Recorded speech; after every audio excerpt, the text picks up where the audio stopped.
जी हाँ, ये तय हो गया कि राहुल गांधी रायबरेली से सांसद बने रहेंगे, वायनाड सीट छोड़ेंगे और वहां से प्रियंका गांधी लड़ेंगी उपचुनाव। यानी चुनावी राजनीति में हो रही है प्रियंका गांधी की एंट्री। लेकिन बीजेपी ने सवाल उठा दिए हैं परिवारवाद के। आज इसी पर करेंगे बात। आपके साथ मैं हूं समीर अब्बास, मेरे साथ रवि मिश्रा भी मौजूद हैं। 2024 के चुनाव में अच्छे प्रदर्शन के बाद कांग्रेस पार्टी ने अपनी रणनीति को और धार दी। पार्टी ने उत्तर के साथ साथ दक्षिण में भी कांग्रेस को मजबूत बनाने के लिए वायनाड से प्रियंका गांधी को चुनाव मैदान में उतारने का निर्णय किया है। यानी प्रियंका गांधी की वायनाड से चुनावी राजनीति में एंट्री हो रही है। राहुल गांधी केरल की वायनाड सीट छोड़ रहे हैं, जबकि रायबरेली से वो सांसद बने रहेंगे। जी हां, लड़की हूं, लड़ सकती हूं का नारा बुलंद करने वाली प्रियंका गांधी ने 2019 में राजनीति में एंट्री की थी और तब से वो पार्टी का जनाधार बढ़ाने में जुटी हुई हैं। हिमाचल और कर्नाटक चुनाव में उनको प्रभारी बनाया गया था और उनकी मेहनत की वजह से कांग्रेस ने दोनों ही जगह सत्ता हासिल की। अब वो चुनावी राजनीति में आ रही हैं और इसके लिए देखिए वायनाड सीट का चयन किया गया। वायनाड से चुनाव लड़ने पर प्रियंका और राहुल ने क्या कहा, सबसे पहले वो सुनते हैं।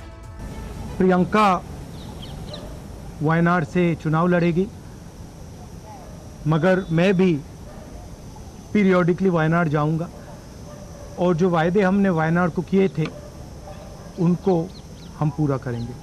बहुत खुश हूँ मैं। I am very happy to be able to represent Wayanad and all I will say is that I won't let them feel his absence. और रायबरेली के साथ तो मेरा बहुत ही पुराना रिश्ता भी है और 20 सालों से मैंने काम किया है दोनों रायबरेली और अमेठी में, तो वो रिश्ता तो कहीं मतलब किसी भी तरह से टूट नहीं सकता। उसको कायम रखने के लिए हम दोनों हैं और भैया की मैं मदद रायबरेली में भी करूंगी और जैसे इन्होंने कहा हम दोनों रायबरेली में भी हम दोनों मौजूद होंगे और वायनाड में।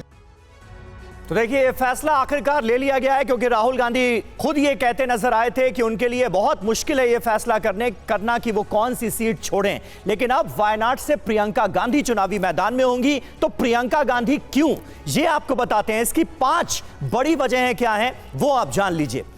पहली वजह, गांधी परिवार के लिए यह सबसे सुरक्षित सीट है। 2019 में राहुल गांधी यहां से जीते और अब प्रियंका गांधी यहां से चुनावी मैदान में होंगी। वायनाड से गांधी परिवार का यह जो जुड़ाव है, इसे बरकरार रखने की रणनीति पर कांग्रेस पार्टी काम कर रही है। बिल्कुल। और देखिए, तीसरी बड़ी वजह है गांधी परिवार ने वायनाड नहीं छोड़ा, यह संदेश देने की कोशिश की है। यानी कि राहुल गांधी भले ही यहां से शिफ्ट होंगे लेकिन गांधी परिवार यहां मौजूद रहेगा। जी हां, उत्तर और दक्षिण तक गांधी परिवार का प्रतिनिधित्व हो रहा है, किया जा रहा है, यह मैसेज देने की भी कोशिश है रवि। और दक्षिण में पार्टी का किला मजबूत करने की रणनीति है। यानी कि दक्षिण में गांधी परिवार के एक सदस्य की मौजूदगी, वहां से एक प्रतिनिधित्व देने की कोशिश लगातार जारी रहेगी। तो यह संदेश सीधे सीधे देने की कोशिश है। और देखिए, वायनाड में प्रियंका गांधी की रणनीति क्या होगी, जरा इस पर भी हम गौर करते हैं। तो सबसे पहली जो रणनीति का हिस्सा है वो है साउथ पर नजर, दक्षिण पर नजर। केरल के साथ साथ दक्षिण में पार्टी मजबूत होगी, वहां प्रियंका की मौजूदगी ये अपने आप में उस रणनीति का संकेत है। और केरल चुनाव पर भी नजर है। 2026 के विधानसभा चुनाव को लेकर भी इस रणनीति को अपनाया गया है। जी हां, तो एक तीर से कई निशाने साधने की कोशिश साफ तौर पर नजर आती है। लड़की हूं, लड़ सकती हूं। यूपी चुनाव में यह नारा प्रियंका गांधी ने ही दिया था और अब महिला वोटर्स को पार्टी से जोड़ने की भी इसके जरिए कोशिश है।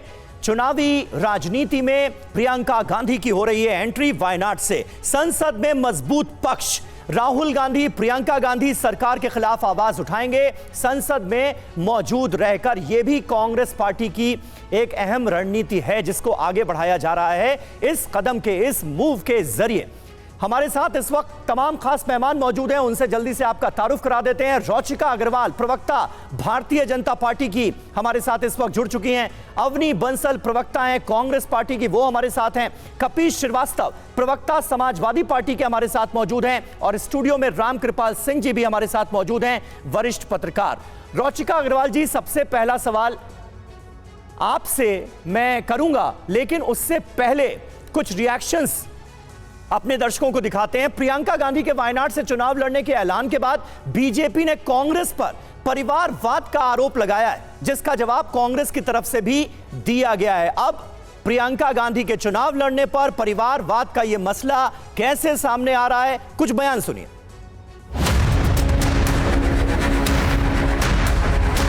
कांग्रेस कोई पार्टी नहीं, एक पारिवारिक कंपनी है, ये तो आज सिद्ध हो गया। माताजी राज्यसभा में होंगी, बेटा जी लोकसभा की एक सीट से होंगे और प्रियंका जी को लोकसभा की दूसरी सीट से, मतलब तीनों सदस्य सदन में होंगे। आपने ये सही राजनीतिक निर्णय लिया है जो भावनाओं के अनुसार। वायनाड सीट से प्रियंका जी अपनी बहन को वापस चुनाव लड़ा। प्रियंका जी कहती थी लड़की हूँ, लड़ सकती हूँ, अगर लड़ सकती हूँ तो आओ उत्तर प्रदेश से लड़ो, लेकिन वो उत्तर प्रदेश से भागकर वो वायनाड पहुंची हैं और वायनाड से भी उनको मैं समझता हूँ असफलता मिलेगी। प्रियंका जी जो चुनाव शायद वायनाड से लड़ेंगी तो निश्चित तौर से वो एक बहुत ही कर्मठ और बहुत योग्य नेत्री हैं। निश्चित तौर से वो पूरे समाज को जोड़ने में कामयाब होंगी और कांग्रेस को बहुत मजबूत करेंगी।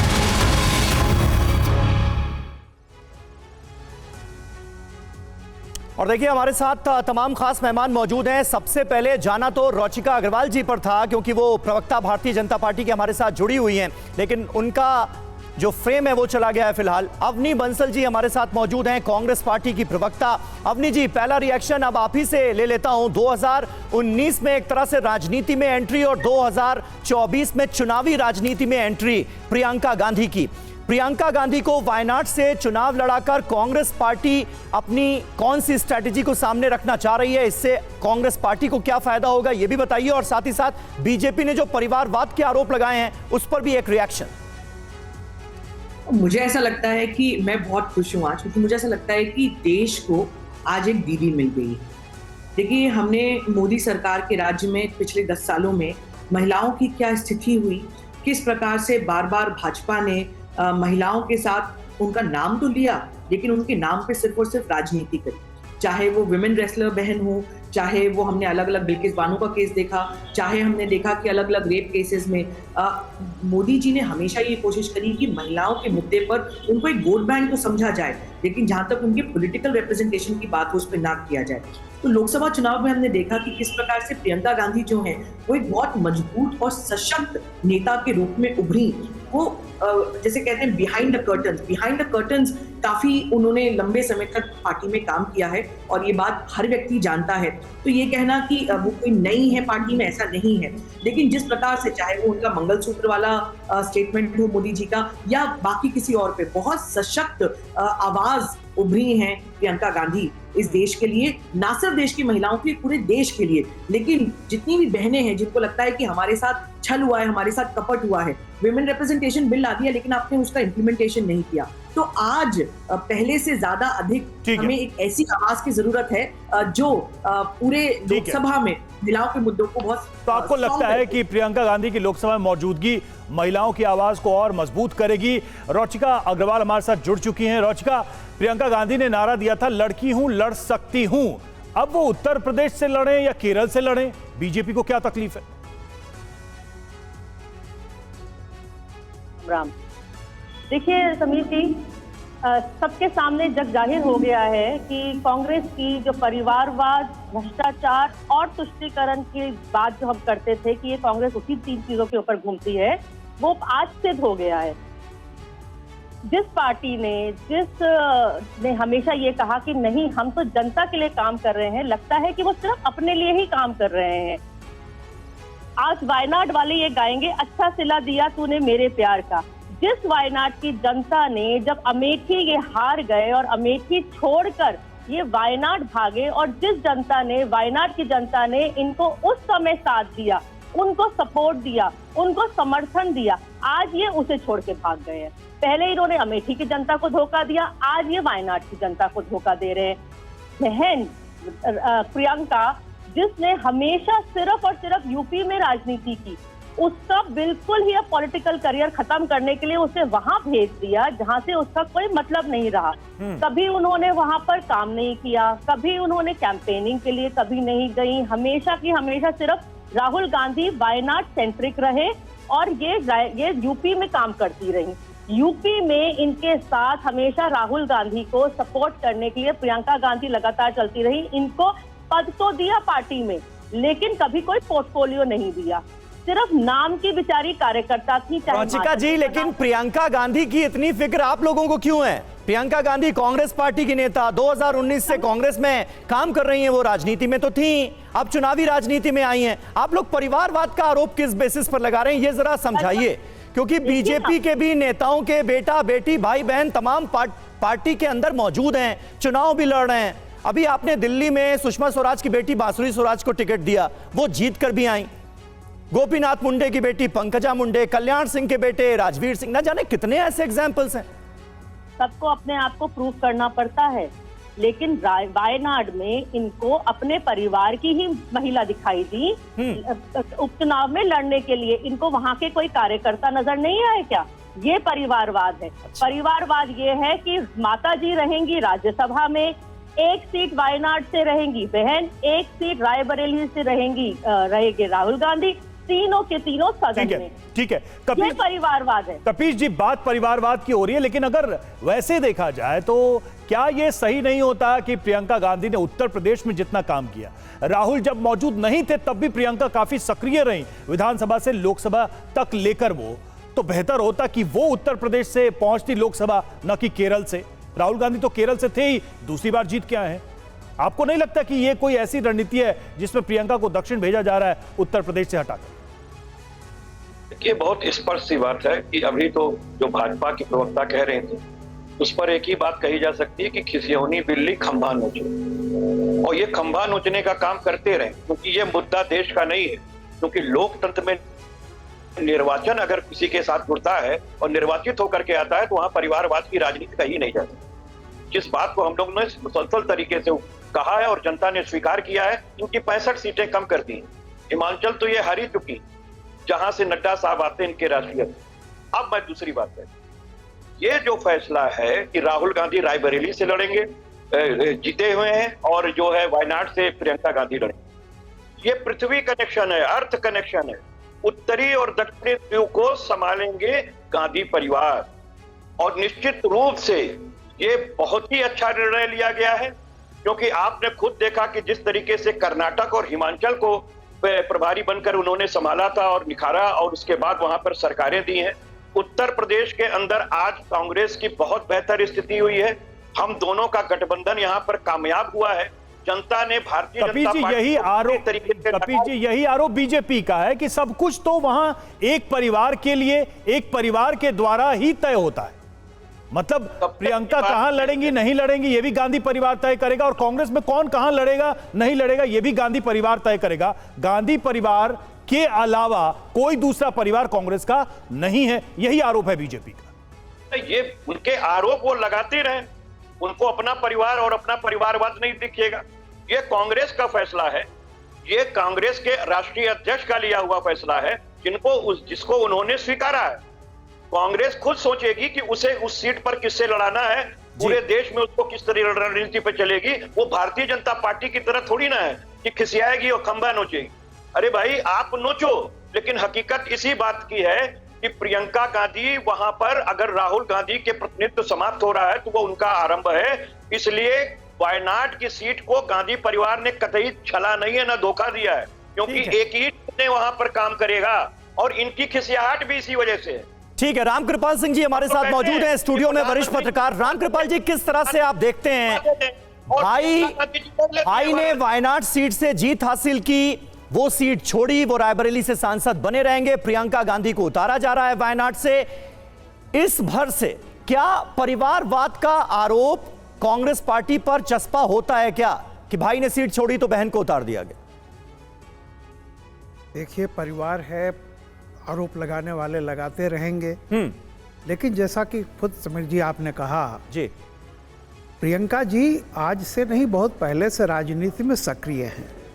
और मैं कहूं तो एक गांधी का परिवार जो है वो कई बार खुद सत्ता से बाहर रहना भी चाहे तो भी इस देश में कांग्रेस के नाम का मतलब ही होता है गांधी परिवार। जब जब अतीत में याद होगा आपको, ऐसा हुआ है कि कोई दूसरा आया है तब पार्टी में विभाजन हुआ है। याद कीजिए एनडी तिवारी, अर्जुन सिंह और क्यों छोड़ के गए थे। सीधी एक बात है कांग्रेस पार्टी में, अगर कांग्रेस परिवार का कोई व्यक्ति टॉप पे है तो कांग्रेस जुड़ी रहती है, नहीं तो जैसे ही सेकंड लाइन पर आप जाते हैं तो वो क्यों, मैं क्यों नहीं, ये हो जाता है। तो डी फैक्टो एक बात मान के चलिए कि गांधी परिवार राजनीति में पहले से रहा है, वो है। आज की तारीख में जाहिर सी बात है राहुल जी दोनों जगह तो रह नहीं सकते थे। उन्होंने अगर वायनाड से छोड़ा है तो ये एक समझदारी की बात है। देखिए साउथ ने कांग्रेस का हमेशा मुश्किल में साथ दिया था। याद कीजिए नरसिम्हा राव जब से प्रधानमंत्री बने तब से लेकर के उत्तर प्रदेश में कांग्रेस की स्थिति कभी ठीक नहीं रही। अगर संभाला 2004 में भी आप देखिए किसने संभाला, बंगाल, साउथ इंडिया, मतलब एक तरह से तमिलनाडु, आंध्र, तेलंगाना तब एक ही थे। इसके बूते कांग्रेस राज करती रही। आज की तारीख में देखिए केरल में कांग्रेस मजबूत है, तेलंगाना में उसकी सरकार है, कर्नाटक में राज्य सरकार में ऑलरेडी वो है। तो ऐसे में अगर वो वायनाड की सीट कांग्रेस परिवार के साथ में रहती है और प्रियंका गांधी एक तरह से शुरू से, जैसा आपने कहा 19 से तो बिल्कुल सक्रिय राजनीति में है, महामंत्री थी।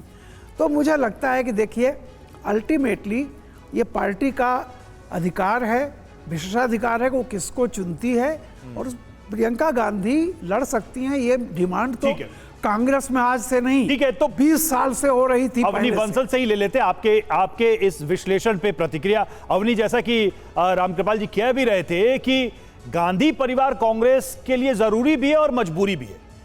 गांधी परिवार के बिना कांग्रेस का हर बार क्या हाल हुआ है ये कांग्रेस से बेहतर कोई नहीं जानता, और यही वजह है कि ये जो तथाकथित आरोप है परिवारवाद के, वो एक मजबूरी भी है कि इस परिवार के अलावा कोई दूसरा नेतृत्व कांग्रेस सोच नहीं पाती, समझ नहीं पाती। देखिए हमें लगता है कि दीदी की एंट्री से भाजपा वाले काफी बौखला गए हैं, क्योंकि भाजपा वालों को पता है कि दीदी में कितना पावर है, और दीदी जब बोलना शुरू करेंगी तो अच्छों की लंका लग जाएगी। और यही कारण है कि भाजपा आज से नहीं, भाजपा ने ना जाने कितना पैसा, कितना दशक, कितनी एनर्जी लगा दी कि किसी तरीके से राहुल गांधी और प्रियंका गांधी की इमेज को धूमिल कर सकें। आपको याद होगा जब प्रियंका गांधी जी इन्होंने उत्तर प्रदेश की कमान संभाली थी, तब इन लोगों ने कहा था कि भाई आपने तो प्रियंका गांधी का करियर खत्म कर दिया, उनको ऐसी जगह भेज दिया जहां पे कांग्रेस सबसे कमजोर है। इस बार जब उत्तर प्रदेश में पिछले 10 साल के बाद कांग्रेस ने एक बार फिर से बहुत अच्छा प्रदर्शन किया है, तो उसका क्रेडिट भी प्रियंका गांधी को जाना चाहिए। अच्छा, भाजपा वाले काफी कोशिश करेंगे कि किसी तरीके से प्रियंका गांधी को जो है वो यूपी तक सीमित कर दिया जाए, लेकिन लोकसभा चुनाव में भी हमने देखा किस तरह उन्होंने 100 से अधिक देश के अलग अलग कोने में जाके रैलियां करी हैं। तो ये बात साफ है कि वो एक राष्ट्रीय नेता है, किसी स्टेट तक सीमित नहीं है। तीसरी बात ये कि कांग्रेस की सबसे अच्छी बात ये है कि यहाँ पे चाहे गांधी परिवार हो चाहे कोई और हो, यहाँ पे सारे डिसीजंस जो हैं वो डिस्कशन के बाद किए जाते हैं। मैं भाजपा के प्रवक्ता से एक सवाल करना चाहती हूँ, आपने देश का प्रधानमंत्री बिना किसी मीटिंग के चुन लिया। हमारे देश में कॉन्स्टिट्यूशनल कन्वेंशन है कि भली आप लीडर हैं, लेकिन क्या आपकी कोई मीटिंग बुलाई गई? क्या लोकसभा चुनाव के बाद भाजपा ने कोई मीटिंग बुलाई कि देश का प्रधानमंत्री कौन होगा? आपने इप्सो फैक्टो देश का प्रधानमंत्री तय कर दिया। तो आप ये बोलने वाले कौन होते हैं कि कांग्रेस कैसे तय करेगी कि कौन व्यक्ति कहां से चुनाव लड़ेगा? दूसरी बात, ठीक है अवनी जी, लेकिन आपने जो बात कही इसी में मैं एक बात बस अवनी जी जोड़ दूं, क्योंकि आपने कहा कि भाई दीदी में वो पावर है जिससे बीजेपी डर रही है, इस तरह की बयानबाजी कर रही है। इस पावर का एहसास तो आप लोगों को पहले से था, फिर जब चुनाव लड़ने की बारी आई तो प्रियंका गांधी को क्यों नहीं उस वक्त चुनावी मैदान में उतारा गया? ये इंतजार क्यों किया गया कि राहुल गांधी 2 सीट से लड़ें, 1 सीट छोड़ें और उसके बाद फिर प्रियंका गांधी आए?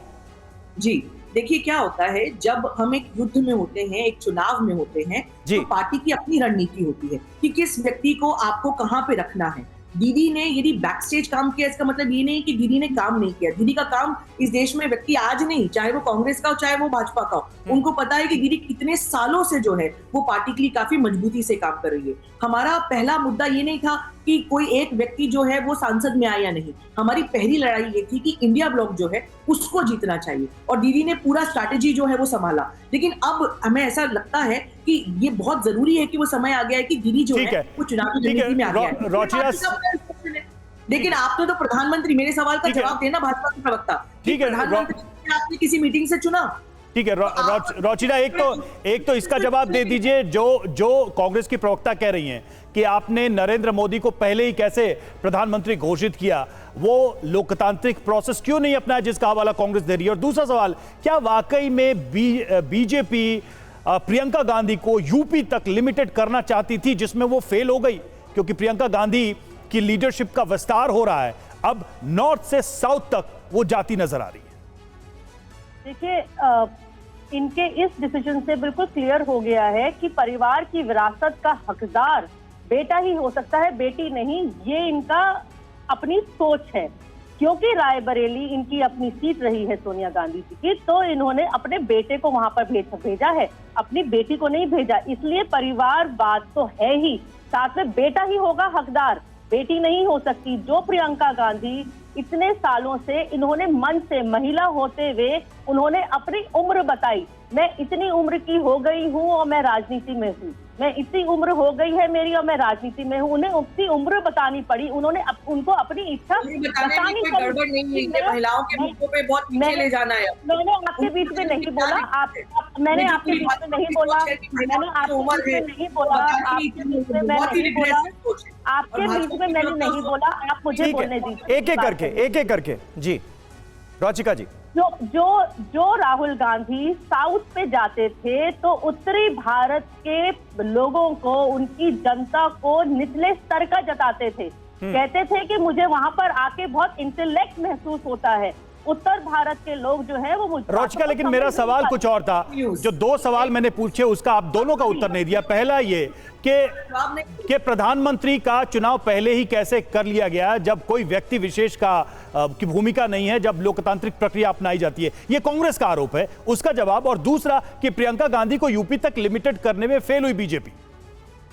देखिए, एक तो पहली बात यह है कि हम माननीय प्रधानमंत्री जी के नेतृत्व में पूरा एनडीए ने उनके चेहरे, उनको फेस बनाकर, पीएम फेस बनाकर इलेक्शन लड़ा है, तो वो तो ऑटोमेटिकली पीएम कैंडिडेट हो गए ना। ये हमारे आपस में, हमारी समझ है, हमारी अंडरस्टैंडिंग है। देखिए, मैं बीच में नहीं बोल रही हूँ, मैं किसी के बीच में नहीं बोल रही हूँ। आप मुझे प्लीज मेरी बात कंप्लीट करने दीजिए, क्योंकि आप जब बोलेंगी मैं अपनी जवाब तो सुन लीजिए ना उनका, फिर इससे वक्त जाया होता है। जी, पूरा करने दीजिए। बीच में मैं बोलूंगी, आपके लिए मुश्किल हो जाएगी, फिर मैं आपको बोलने नहीं दूंगी, इसलिए मुझे बोलने दीजिए। नहीं, बोलिए रोचिका जी, जल्दी से कंप्लीट करें। तो हमारे बीच में ये समन्वय है। हमारे यहाँ ये नहीं है कि हम अगर जीत गए तो हम हर महीने नया पीएम बना लेंगे, नहीं। एनडीए में इतना समन्वय है कि उन लोग सब ने, एनडीए ने, सारे दलों ने मिलकर प्रधानमंत्री माननीय मोदी जी को अपना पीएम का फेस बनाकर ये इलेक्शन लड़ा है। तो उसमें हमारे यहाँ कोई मिसअंडरस्टैंडिंग नहीं है। ये प्रॉब्लम इनके यहाँ हो सकती है। चलिए, ठीक है। इंडी गठबंधन जो है वो बनने से पहले हम देख रहे हैं टूटता जा रहा है, कहीं ये लोग ठीक है। अब मुद्दे पर आते हैं। अब बात राहुल गांधी और प्रियंका गांधी की हो रही है, बीजेपी के वार की हो रही है। कांग्रेस पार्टी में राहुल गांधी को लोकसभा में नेता विपक्ष बनाए जाने की भी मांग हो रही है, और जब इस पर प्रियंका गांधी से सवाल पूछा गया तो उनका रिएक्शन क्या था, उन्होंने क्या जवाब दिया, ये भी सुनिए। I'm not nervous at all. बनना चाहिए, इसको लेके पूरी पार्टी मांग रही है। आपकी क्या राय है अपने भाई को लेकर? वो राय मैंने भाई को दे दी है। I'm not nervous at all. बनना चाहिए, इसको लेके पूरी पार्टी मांग रही है। आपकी क्या राय है अपने भाई को लेकर? वो राय मैंने भाई को दे दी है।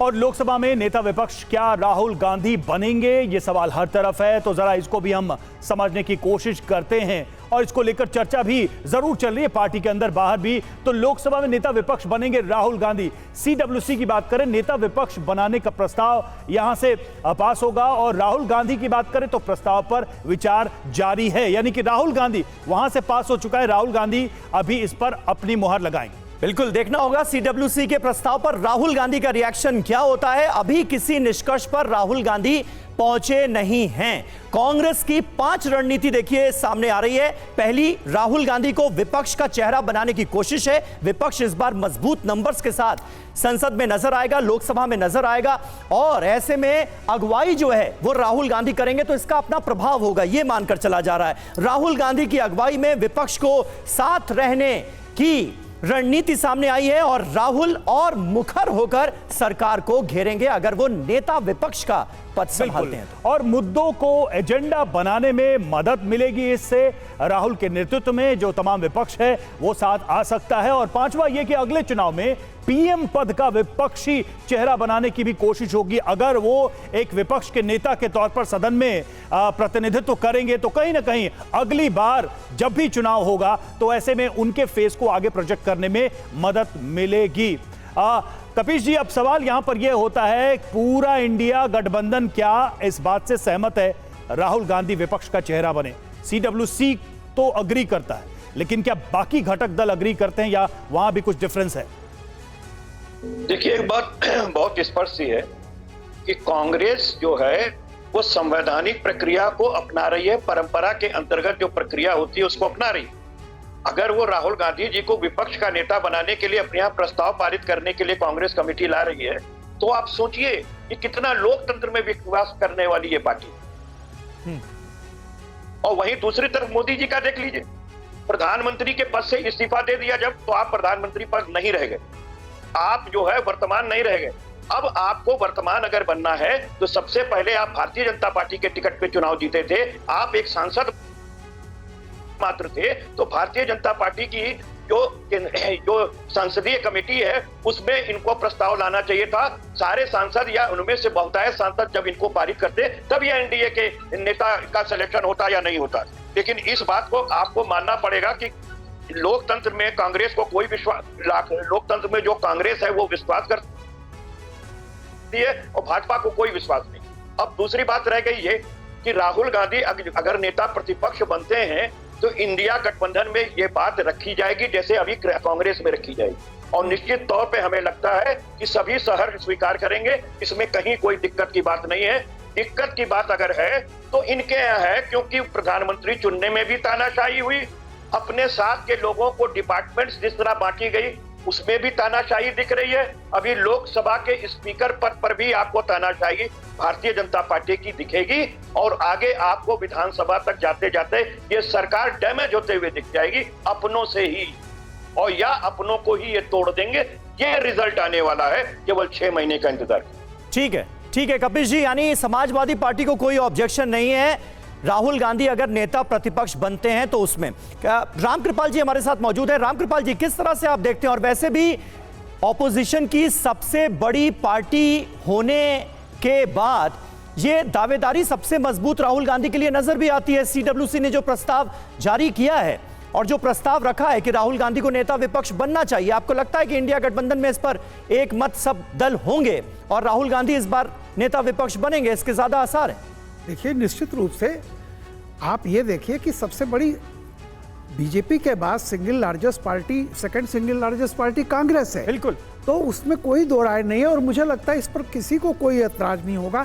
मैं केवल एक बात कह रहा हूँ, राहुल गांधी जी में जो उनकी एक तरह से यूएसपी है वो एक बंधन मुक्त वो रहना चाहते हैं जैसे भी चाहें। और देखिए, डी फैक्टो जैसा मैंने कहा कि डी जुरे बड़े खड़गे जी को कर लीजिए किसी को, डी फैक्टो राहुल जी पहले से रहे हैं, सोनिया जी रही। अच्छा रामकृपाल जी, एक चीज है, हाँ। इस बार राहुल गांधी अगर नेता प्रतिपक्ष के तौर पे सदन में रहते हैं और पहले वो एक सांसद के तौर पर वहां मौजूद थे, अब पर्सनालिटी में सदन के अंदर क्या फर्क आएगा? क्योंकि अब एक मजबूत गठबंधन के नेता के तौर पर वो दिख सकते हैं। मैं वही कहने जा रहा हूं कि एलओपी जो है वो निश्चित रूप से उनकी छवि बढ़ेगी, लेकिन एक संयम, आप जानते हैं, एक संसदीय मर्यादा, और उसको ये भी समझिए कि उससे बड़ी अपेक्षाएं होती हैं। तो ये राहुल जी पर है कि वो कितना समय देने को तैयार हैं, क्योंकि आपको निश्चित रूप से जब नेता विपक्ष रहेंगे तो आपको संसद में ज़्यादा समय ज़्यादा तल्लीनता से रहना पड़ेगा। क्या वो उसके लिए वो मतलब स्वीकार है राहुल जी को, या वो फ्री होकर के संगठन का काम देखना चाहते हैं, किसी और को ये जिम्मेदारी दें जो उतना ज़्यादा जिसके ऊपर भार ना हो। ये डिपेंड करता है। और मैं कह रहा हूँ कि ऑब्वियस है, डिफैक्टो तो राहुल ही हैं। अब ये उनकी मर्जी पर है कि बनना चाहते हैं या कोई और किसी को ये जिम्मेदारी देना चाहते हैं। मैं केवल एक बात और कहूँगा जो अभी तक बहस हो रही थी जी। देखिए, इस चुनाव ने एक सबसे बड़ा मैसेज दिया है सारी पॉलिटिकल पार्टीज को। वो मैसेज ये है कि किसी व्यक्ति की ताकत संगठन के लिए आत्मघाती होती है अगर वो संगठन या पार्टी उसी व्यक्ति के भरोसे रहेगी। ये बीजेपी के लिए मैसेज था जी। लेकिन अगर कांग्रेस यह सोचती है कि राहुल और प्रियंका और सोनिया इन तीनों के संसद में पहुंचने से कांग्रेस रिवाइव हो जाएगी तो वही गलती होगी। ठीक है, मैं फिर कह रहा हूं, संगठन पर ध्यान देना जी। किसी व्यक्ति की ताकत ऐसी न हो जाए कि वो संगठन के लिए, पार्टी के लिए आत्मघाती। ठीक बात है रामकृपाल जी। रोचिका जी, क्या भारतीय जनता पार्टी तैयार है या फिर कुछ चिंता भी है? राहुल गांधी, क्योंकि इस बार मजबूत विपक्ष है, 234 के नंबर के साथ लोकसभा में अगर नेता विपक्ष की जिम्मेदारी संभालते हैं तो तेवर तो और तीखे होंगे इस बार। कि एक बार बार फेल होने वाला बच्चा अगर 99 मार्क्स लेके आज ये आए हैं, अगर ग्रेस मार्क्स से पास हो जाएं तो वो उछलता है और वो उछल रहे हैं। मुझे तो चिंता हो रही है वायनाड की जनता की कि वो अपने आप को कितना धोखा दिया हुआ महसूस करेंगे कि हमें उस इंसान ने धोखा दे दिया जिस समय जिसको परेशानी में हमने जिसका साथ दिया। वो राहुल गांधी जो भारत जोड़ो यात्रा करते हैं लेकिन टुकड़े टुकड़े गैंग वाले लोगों के साथ चलते हैं, तो ये देखिए कि इनकी सोच कितनी खराब है। साउथ में जाते हैं तो उत्तर भारत वाले लोगों, चलिए अब तो वायनाड के उपचुनाव में यह भी साबित हो जाएगा कि वहां की जनता इस फैसले को किस तरह से देखती है। बहुत बहुत शुक्रिया, आप सभी का समय हमारे पास इतना ही था। बहुत बहुत शुक्रिया इस चर्चा में शामिल होने के लिए।